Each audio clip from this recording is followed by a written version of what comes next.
y con tu espíritu. Lectura del Santo Evangelio según San Mateo. Gloria a ti, Señor. En aquel tiempo Jesús propuso esta otra parábola a la muchedumbre. El reino de los cielos se parece a un hombre que sembró buena semilla en su campo. Pero mientras los trabajadores dormían, llegó un enemigo del dueño, sembró cizaña entre el trigo y se marchó. Cuando crecieron las plantas y se empezaba a formar la espiga, apareció también la cizaña. Entonces los trabajadores fueron a decirle al amo: Señor, ¿que no sembraste buena semilla en tu campo? ¿De dónde pues salió esta cizaña? El amo le respondió: de seguro lo hizo un enemigo mío. Ellos le dijeron: ¿quieres que vayamos a arrancarla? Pero él les contestó: no sea que al arrancar la cizaña arranquen también el trigo. Dejen que crezcan juntos hasta el tiempo de la cosecha, y cuando llegue la cosecha diré a los segadores: arranquen primero la cizaña y átenla en gavillas para quemarla, y luego almacenen el trigo en mi granero. Palabra del Señor. Gloria a ti, Señor Jesús.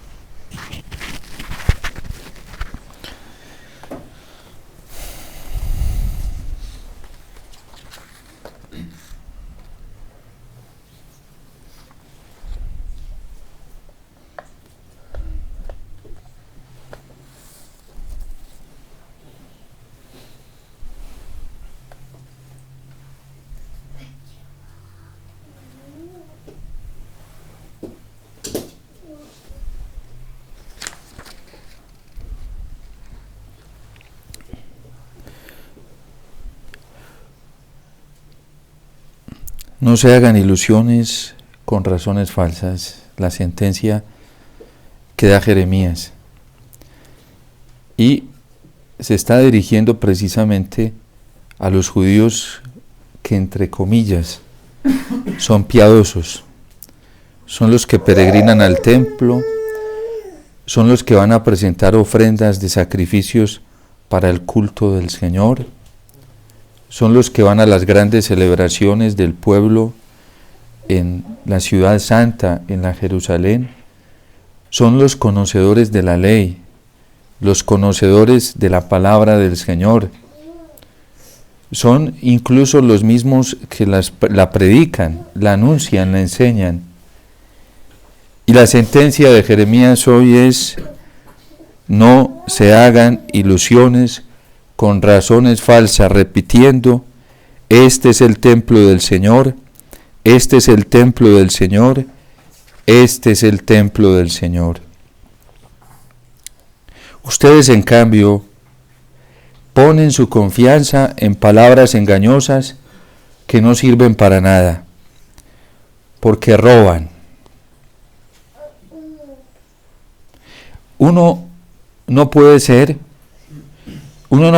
y no ser al mismo tiempo. En la vida cristiana la coherencia es indispensable para poder alcanzar la salvación.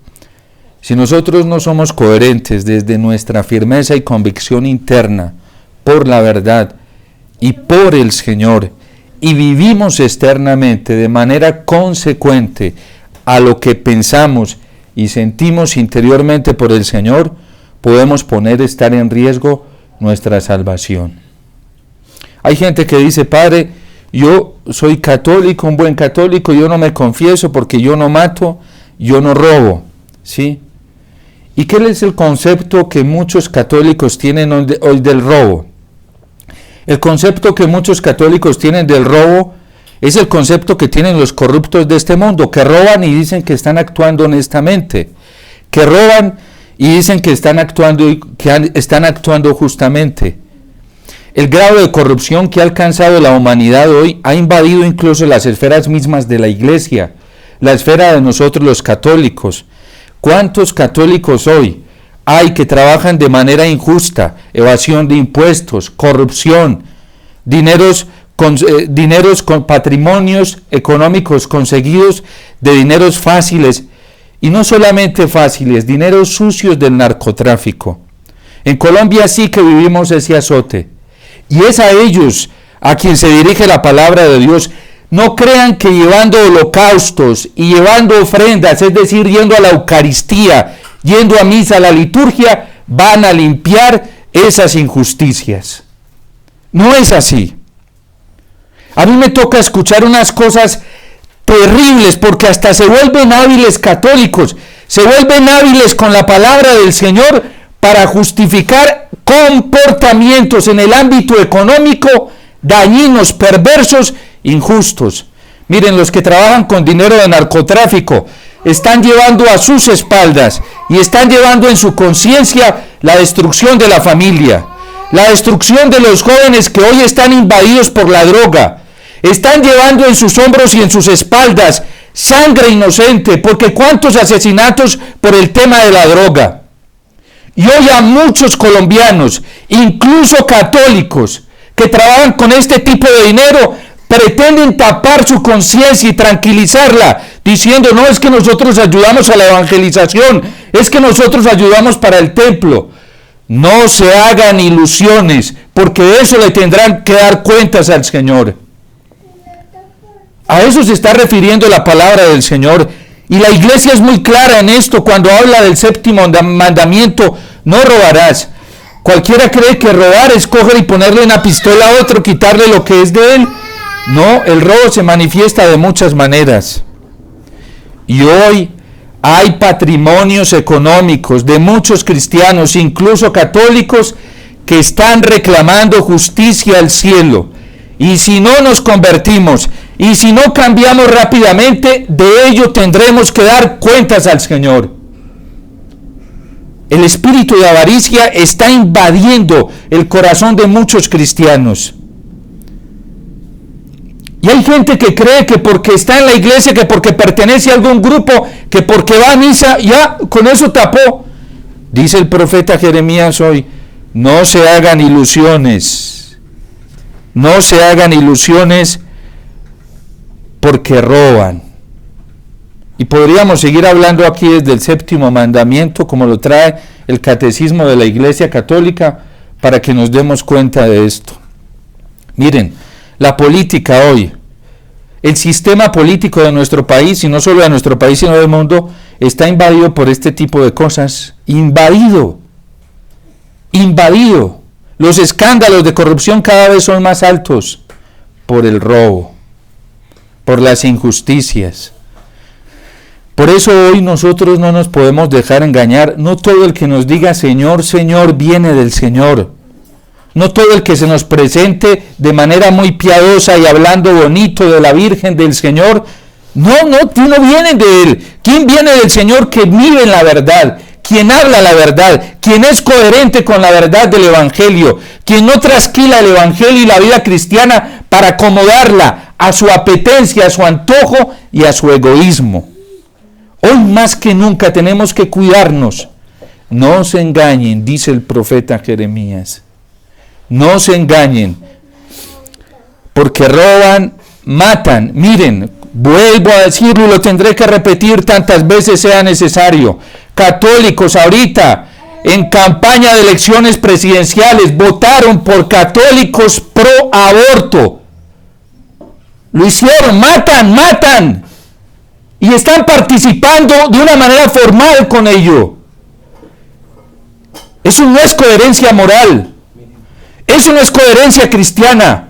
Eso no es coherencia con la verdad. ¿Quién dijo? La Iglesia nunca ha promovido ese tipo de cosas. Y algunos incluso toman algunas estructuras del magisterio de la Iglesia para justificar algo que la Iglesia nunca ha promovido. Nunca. Y en esto hay sacerdotes, hay teólogos y hasta obispos Hay de todo. Es que o somos del Señor o no somos del Señor. O somos de la verdad o no somos de la verdad. ¿Cómo es posible? ¿Cómo es posible que católicos, cristianos, supuestos defensores de la vida, que defensores de la vida no tienen nada, solo apariencia? Solo apariencia. Uno tiene que ser coherente. Si alguien sale a una marcha prohibida a defender la vida, pues defiéndala en todos los momentos y instancias y circunstancias de la vida, pero no cuando le convenga, porque nos gusta tanto la fama y la imagen, nos gusta la fotografía, nos gusta aparecer hoy en las plataformas virtuales, y hay católicos que solo les gusta eso. Decía el cardenal San John Henry Newman, lo trae el Catecismo de la Iglesia Católica: los dos ídolos de este tiempo son el dinero y la fama. Hoy hay católicos, hoy incluso sacerdotes, religiosos, religiosas, comunidades que solo les gusta el protagonismo, que solo les gusta mostrarse, la imagen. Incluso utilizan en sus estructuras los cometidos comerciales que utilizan muchos para hacer una buena presentación de imagen. Tienen hasta asesores de imagen. Es terrible que un católico se deje invadir por estas cosas. Que comunidades, para presentarse en las páginas virtuales, tengan asesores de imagen. El único asesor de nuestra imagen es el Espíritu Santo. Y nuestra vida, si se parece a la de Cristo o no, si huele a la de Cristo. Nosotros los católicos no tenemos eso, ¿sí? ¿Cuál es nuestro único asesor de imágenes? Es el Espíritu Santo, para vivir de manera coherente el Evangelio. Roban, cometen adulterios. La impureza ha invadido no solamente los matrimonios.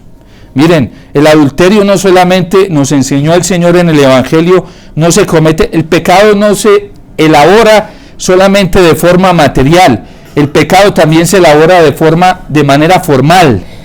Y puede que alguien no lo cometa, pero dice el Señor: quien miró a una mujer deseándola en su corazón, ya cometió adulterio con ella. Y así lo conserva la Iglesia hoy en el ámbito moral. Hay, por ejemplo, esposos que cambian a sus esposas por el dinero, por la economía, por la fama. Y en el ámbito del popularismo esto sí que se ve. Esposos que ya se desinteresan de sus familias por vivir en el ámbito de la propaganda, del popularismo. ¿Cuántos esposos han sacrificado a sus esposas, a sus familias, a sus hijos, por estar en el mundo televisivo, en el mundo de la propaganda? Así nos hemos vuelto hoy. Y eso son formas de adulterio. Son formas de traición al sacramento del matrimonio. La fornicación hoy se nos ha metido en las mismas esferas de la Iglesia y de la vida consagrada. El espíritu de lujuria no ha respetado, porque no respeta ni los matrimonios, ni la vida religiosa, ni la vida sacerdotal. Pornografía, de todo lo que ustedes hoy se imaginen hay. Y en nuestra Iglesia lo hemos visto, lamentablemente, ¿sí? En el ámbito de la vida sacerdotal. Nosotros no podemos olvidar esas cosas, porque quien olvida la historia está condenado a repetir los mismos errores. Y si Dios nos permitió ver esos espejos, es para que no caigamos en ellos. San Pablo dice que ni los fornicarios entrarán en el reino de los cielos. Lo dice San Pablo varias veces, lo dice el libro del Apocalipsis. Entonces, por eso hoy el profeta está diciendo: no os engañéis. Perjurios. Miren, las mentiras, las desacreditaciones, las calumnias contra el 8º mandamiento. Hoy a muchos les gusta vivir en el ámbito de la calumnia, de cosas falsas. El Papa Francisco acaba de hacer una denuncia hace unos días en este mundo de la informática, como hoy ambiente de la informática está desinformando a la gente y la está afectando, porque en este campo de la opinión se dicen cantidades de mentiras, de calumnias, perjurios al prójimo, y la gente participa de esto, y todo lo que digan las redes sociales ya la gente lo toma como verdad y no se dan cuenta que la mayoría de lo que sale ahí es pura mentira y engaño. Miren lo que pasó hace unos días con una falsa noticia de la muerte del Papa Benedicto XVI. Toda la gente se la creyó. Yo me di cuenta por allá el otro día, a los 2 días ya, cuando habían dicho que eso era falso. Y la gente se lo creyó porque ese es el criterio de verdad que tiene la gente, lo que le digan las redes sociales. Me decía alguien estos días en el confesionario: padre, pero es que las redes dicen esto acerca de la democracia. Sí, porque en Colombia ha habido una confusión terrible. Y entonces, padre, pero me estaba hablando del voto en blanco, y entonces le dije, constitucionalmente el voto en blanco es esto. No, padre, pero en las redes sociales y la gente y sacerdotes están diciendo esto. No, a mí me importa lo que digan ellos. A mí lo que me importa es lo que dice la autoridad acreditada, que es la Constitución Política de Colombia, y lo que diga la Registraduría Nacional. Lo que digan los medios me va y me viene. No, pero que lo dijo un sacerdote. Lo que diga un sacerdote, mientras no corresponda a la verdad constitucional, también me va y me viene. ¿Sí? Porque con la verdad nosotros tenemos que ser así, pero todo el mundo le anda creyendo al que más hable y más fuerte hable. Y se están dejando engañar, dice el profeta Jeremías. Como al profeta Jeremías le tocó ejercer su ministerio profético alrededor de muchos profetas que habían sido llamados por Dios y habían sido ungidos por Dios, pero ¿saben qué hicieron esos profetas? Se corrompieron. Porque les gustaba la platica, les gustaba la fama, les gustaba la alabanza de los hombres, les gustaba ser reconocido por los hombres, y quien le gusta todo eso termina vendiéndose, se vende muy fácil. En tiempos del profeta Elías había muchos profetas de Yahvé, pero todos esos muchos se corrompieron, solo Elías permaneció fiel. ¿Por qué? Porque les gustaba estar al lado de los poderosos, les gustaba estar al lado de los reyes, sacerdotes, príncipes, profetas pervertidos. Así les tocó a los profetas y a Jeremías. Hoy hay una cantidad de cristianos vendidos, regalados, porque no aman al Señor, porque no aman la verdad, porque poco les interesa Jesús, porque poco les interesa las almas, y de las almas solo les interesa la leche y la miel y la lana. Y si no tienen leche y si no tienen lana, entonces no les importan las ovejas. Hoy hay muchos grupos que son selectivos, elitistas. Entre más lana tengan y más leche tengan las ovejas, más caridad evangélica hay con ellas, ¿sí? Más hay que salvar esas almas, hay que salvarlas a como dé lugar. Pero si no tiene leche y no tiene lana, no, ya voltean a ver. Y esas son las ovejas que voltea a ver el Señor. Los pobres de Yahvé, como en la época de los profetas. Cuando Jesús nació, fíjense que estaban esperando al Mesías en las clases élites más altas del ámbito religioso, del ámbito político y del ámbito social, porque habían clases, ¿sí? Entre los sacerdotes esperaban al Mesías, dentro de la élite más alta de los estudiosos, los grandes teólogos, ¿sí? Grandes sacerdotes estudiosos de la Torá, los más especializados. Y hoy que nos encantan tanto los currículos, ¿sí? Currículo académico de tal sacerdote, de tal teólogo, nos encanta eso. Pero no nos encanta la coherencia con la verdad, con el evangelio, con la vida cristiana.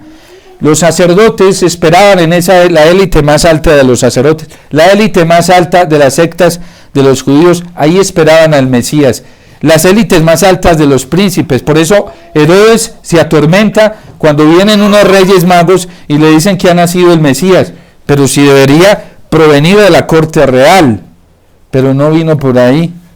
No vino en las clases sociales más altas, de los niveles económicos más altos. No vino por ahí el Mesías. Vino y nació en una cueva, porque no había ni siquiera espacio para él en una casa. De una familia pobre, San José y la Virgen. No eran protagonistas, nadie los conocía, solamente ahí en su aldeíta donde ellos vivían, algunos los conocían, desconocidos, ¿sí? Y algunos dicen, no, si en ese tiempo hubiera habido Twitter, Facebook, YouTube, Google, la Virgen hubiera aparecido. No, también habían medios de comunicación en esa época. También los había, no tan sofisticados como ahora, o tecnificados más bien, porque de sofisticados, quién sabe, tecnificados. También, pero no fue ahí donde apareció el Mesías en una cueva. Apareció en una cueva el Mesías. Y allí, ¿quiénes fueron los primeros en ir a verlo? Unos pastores, campesinos, agrícolas.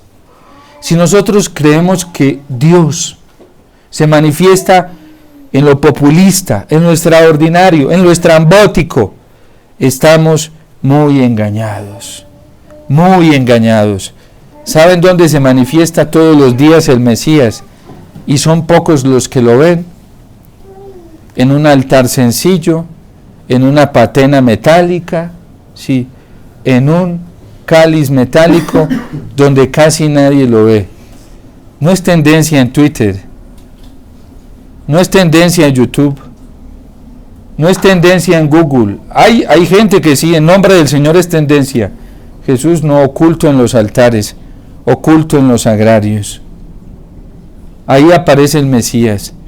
No se engañen, dice el profeta Jeremías.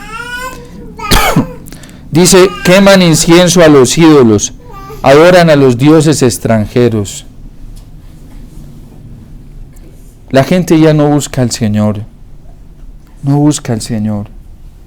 La gente busca cómo tener una estabilidad económica, porque la economía es el gran ídolo de este tiempo, y la gente ya le quema incienso. Es más, la gente viene y hasta se atreve a decirnos, Padre, venga, celébreme una Eucaristía a ver si me va mejor en la empresa, ¿sí? Gente que a veces ni va a misa. Venga, Padre, yo estoy yendo a misa todos los días a ver si se me mejora pues el ámbito económico. Ay, por eso buscas al Señor. O sea que tú lo estás instrumentalizando. ¿Para eso lo buscas? ¿Para eso es que buscas al Señor? Nosotros instrumentalizamos al Señor para que nos dé cosas. Y lo que el Señor nos quiere dar es la salvación, la conversión, el cielo. Dios no nos quiere perpetuar en este mundo. Y eso la iglesia lo sabe muy bien. Y la iglesia es consciente de ello. Adoran dioses extranjeros y desconocidos. Y creen que con venir después a presentarse ante mí en este templo, donde se invoca mi nombre, y con decir, estamos salvados, basta para poder seguir cometiendo todas esas iniquidades. ¿Creen acaso que este templo donde se invoca mi nombre es una cueva de ladrones? ¿Creen que Dios nos va a colitar eso? No. O dejamos el pecado ya y renunciamos totalmente a él y nos convencemos que con la gracia del Señor si es posible vivir los mandamientos, que con la gracia del Señor si es posible ser fieles, que con la gracia del Señor si es posible caminar en contracorriente, que con la gracia del Señor si es posible mantenernos firmes a la verdad, o perecemos. Y hay del que no crea. Y hay del que no crea, porque ¿saben qué terminará? Siendo un idólatra, siendo un pagano, con nombre de católico pero pagano. Es que hoy los hay. El Papa Benedicto XVI escribió un libro que se llama, siendo cardenal, decía ser cristianos en la era neopagana. Esta era es una era con un nuevo paganismo y más delicado que al principio, porque al principio los paganos no eran cristianos. Hoy los paganos, muchos paganos son cristianos, católicos. Hoy en la iglesia católica hay mucho pagano. ¿Quién es pagano? El que vive lejos de los mandamientos del Señor, el que le gusta vivir en el pecado, el que le gusta vivir para el mundo, el que se volvió esclavo del mundo. Es un pagano con nombre de católico y van a misa y rezan el rosario y leen la Biblia y hacen oraciones piadosas. Pero es que no nos basta con eso. Por eso lo dice Jeremías. No, ¿creen que mi templo es una cueva de bandidos? ¿Creen que es una cueva de ladrones? ¿Creen que yo tengo el templo para eso, para que vengan corruptos? No. O somos o no somos. Miren, la tibieza al Señor la aborrece, tanto que dice en el libro del Apocalipsis que frío o caliente, el tibio es lo más dañino que puede haber. El blendengue, el que le gusta manejar varios lenguajes como un camaleón en la iglesia, y le gusta simpatizarle a todo el mundo, y quiere ganarse a todo el mundo para que no lo excluyan. El camaleón hoy en la iglesia católica es muy peligroso. Y dice el Señor, por ser tibio estoy a punto de vomitarte de mi boca. O fríos o calientes. El frío al menos va de frente, sí.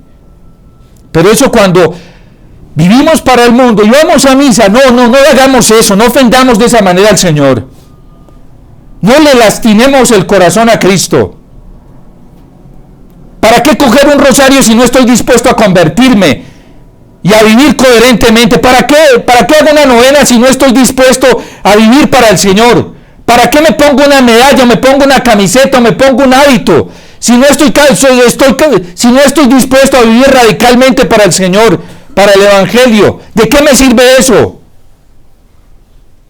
¿Para qué venir a la Eucaristía y recibir el cuerpo y la sangre del Señor en pecado grave, si eso antes me va a traer consecuencias más terribles? Santo Tomás de Aquino, y eso lo recoge la Iglesia, es tradición de la Iglesia, y en eso se mantiene hoy la Iglesia. Quien come y bebe indignamente el cuerpo y la sangre del Señor, come y bebe su propia condenación. Con el Señor no podemos jugar. Y la tibieza es muy aborrecida por él, y muy dañina, y muy contagiosa. Hoy a muchos católicos, para poder estar en ciertos ambientes, no, es que yo pienso esto, pero mientras estoy aquí voy a hablar este lenguaje, ¿sí? Pues para poder estar ahí, ¿sí? Más camaleones. No, el cristiano de identidad es cristiano aquí y allá. Y vive como piensa. Actúa como piensa. Pero el grado de incoherencia por este relativismo que vivimos hoy es tremendo, muy alto. Pero bueno, no lo digo yo, ahí está el profeta Jeremías, vuelvan, mediten para que no digan que es el padre Omar, que es que el padre Omar es exagerado, no vayan a la palabra de Dios, ahí está, y la iglesia se sigue conservando en estos principios de verdad. Que hay algunos predicadores que les gusta evadir esto porque a lo mejor, es que ¿cuál es el problema cuando nosotros predicamos? Que a los primeros que nos taladra la palabra de Dios es a nosotros. ¿Cómo es de duro un predicador que viva una vida doble y tener que encontrarse con un texto de estos? ¡Uy, qué martilleo! ¿Sí? Porque eso le taladra la conciencia. Y hoy hay sacerdotes y predicadores que le evaden, le hacen como el Saki, ¿sí? Utilizando por allá y se inventan hasta géneros literarios que no son propios de la interpretación bíblica. ¡Qué pesar! ¿Por qué? Porque es que la palabra de Dios talla. Y cuando yo me miro frente a ella, talla y me confronta y me encara. Porque ella es verdad, porque ella es limpia, es auténtica. Miren, hoy hay algunos en la iglesia que viven tan paganamente, sin fe, sin esperanza y sin caridad. Se lo estábamos pidiendo ahorita a la Virgen. Que ellos ya se condenaron, solitos se condenaron a vivir en el pecado. Y creen que Dios nos determinó para vivir en el pecado en este mundo. Eso es una herejía, superada por los primeros siglos del cristianismo. A San Agustín le tocó, los pelagianos decían eso es imposible. No, el pecado ya fue vencido por Cristo. Vivamos como Cristo nos pide que vivamos y el pecado es superable. No con nuestra fuerza, porque eso es otra herejía. ¿Sí? Eso es un voluntarismo ahí. Nosotros no tenemos la capacidad de luchar contra el pecado, pero Cristo sí, su fuerza sí, su gracia sí. Entonces, hay algunos conformistas, no, ya estamos condenados a vivir así. Esos ya no se arrodillan delante del Señor hace mucho tiempo.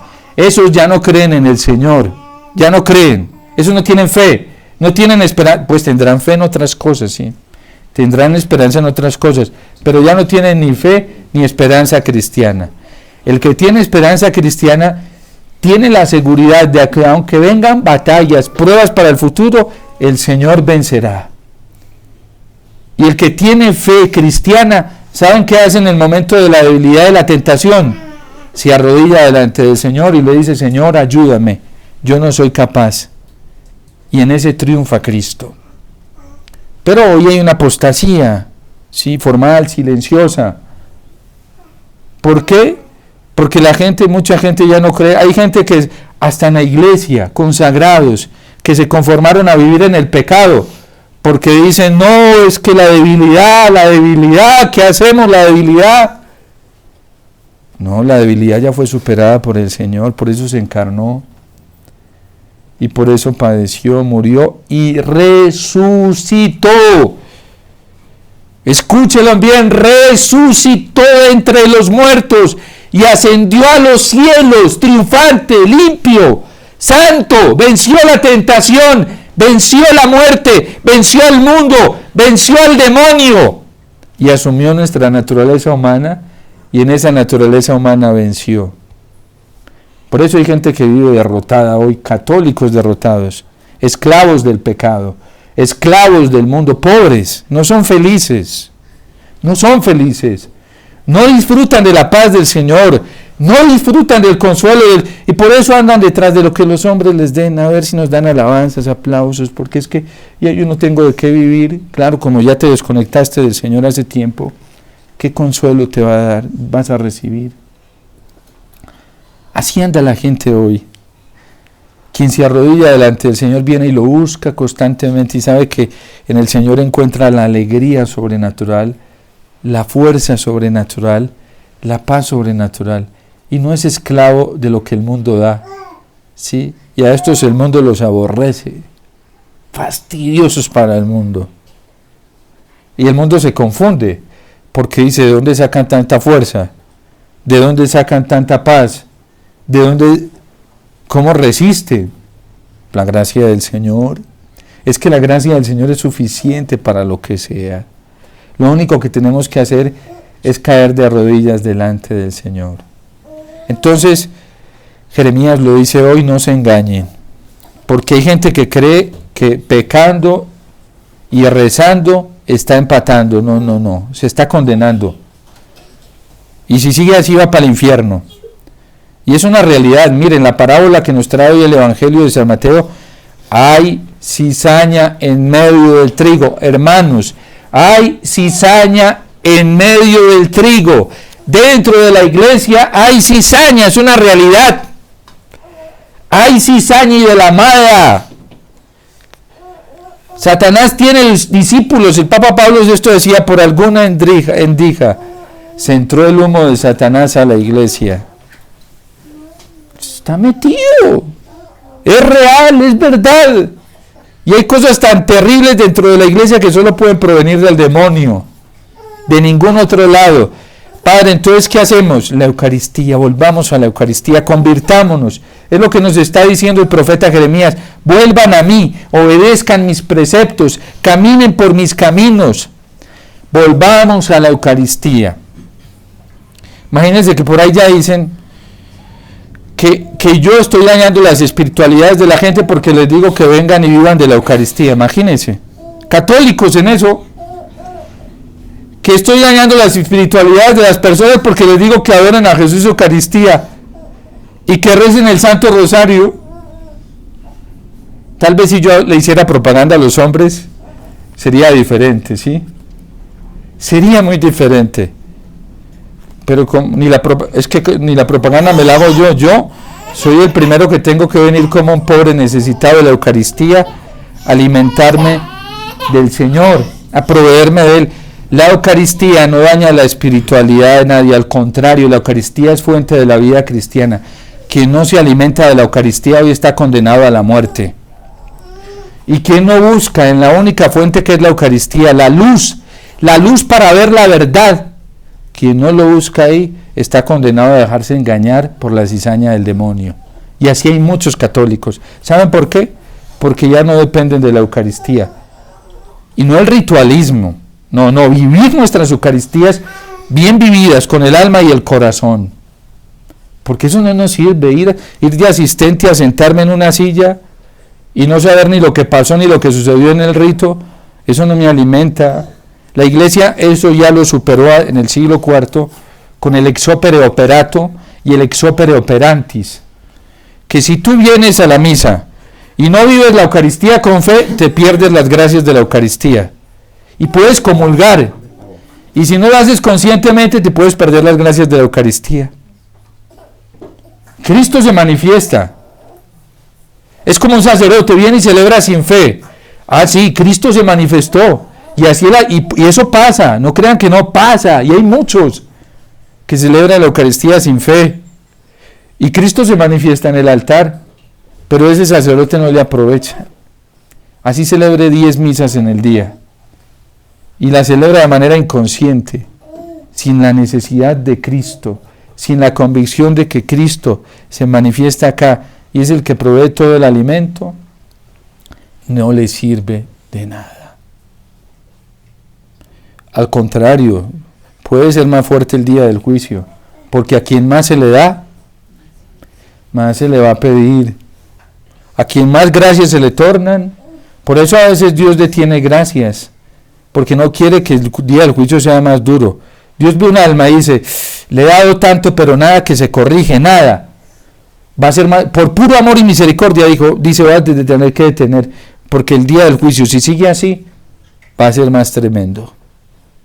Dios por puro amor a veces detiene el derramamiento de gracias, porque ya le ha dado tanto un alma y sigue tan endurecida y cada vez más endurecida, que dice no. Y como el infierno también tiene grados, el infierno también tiene grados, ¿sí? Porque existe la justicia, como el purgatorio tiene grados, porque existe la justicia. No todos iremos al mismo nivel del purgatorio, queriéndolo Dios, porque aspiramos a la salvación, pero sabemos que nos toca purificar, ¿sí? Pero de acuerdo al grado de convicción que cada uno haya vivido en esta tierra, de convicción de fe y de verdad, pues será menos el grado de purgatorio. ¿Sí? Lo mismo el cielo tiene grados, por eso todos los santos, la iglesia no los celebra en el mismo grado. Ayer celebrábamos fiesta de María Magdalena, hoy memoria libre de Santa Frígida. ¿Qué nos está diciendo la liturgia y la iglesia? Que no todos los santos están en el mismo nivel del cielo, todos están salvados, pero no porque hay unos que fueron más generosos que otros, ¿sí? Hay unos que dieron más que otros, y de acuerdo al grado de generosidad, por eso la iglesia, eso es dogma de fe, el mérito y la justificación. En la iglesia hay méritos, ¿sí? Hay méritos, porque no todos adquieren los mismos méritos. No es lo mismo el que busca a Jesús Eucaristía todos los días, el que viene a adorarlo en la Eucaristía, que al que no le interesa, o al que no lo adora en el sagrario, no es lo mismo, no va a ser el mismo premio para uno que para otro. El que más lo busca será el que más reciba. ¿Sí? Así funciona la justicia. Y bueno, y nosotros los católicos creemos en la justicia. ¿Por qué? Porque es un dogma de fe. Desde allí ha de venir a juzgar a vivos y muertos. Es un dogma de fe. Entonces, para nosotros la justicia es real, es un fruto, o es la primera vía del amor, decía San Pablo VI. La primera vía de la caridad. Dios es muy bueno con nosotros, hermoso, muy bello. ¿Saben por qué? Porque todavía estamos vivos, porque todavía ya hoy, en esta hora, nos está dando la oportunidad de convertirnos. Hagámosle caso. Y aprovechemos este ya y ahora.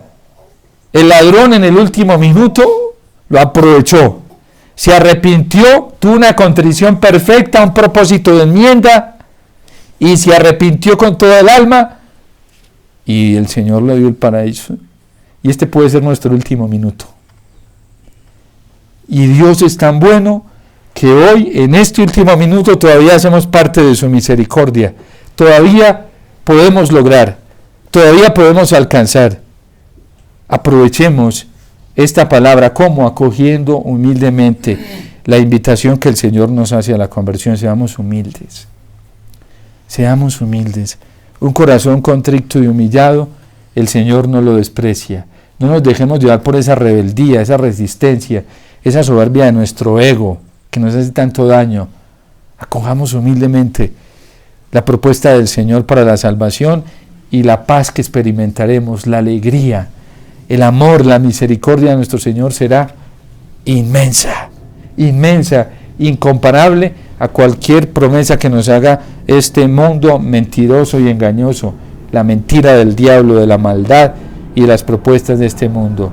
Dios es muy bueno, Dios es muy misericordioso, porque hoy, ya, ahora, nos está dando la oportunidad de la salvación, y si la aprovechamos, Él se la toma en serio y lo hará en nuestro corazón y lo hará en nuestra vida. Dios te salve María, llena eres de gracia, el Señor es contigo, bendita tú eres entre todas las mujeres, y bendito es el fruto de tu vientre, Jesús. Santa María, Madre de Dios, ruega por nosotros pecadores, ahora y en la hora de nuestra muerte. Amén.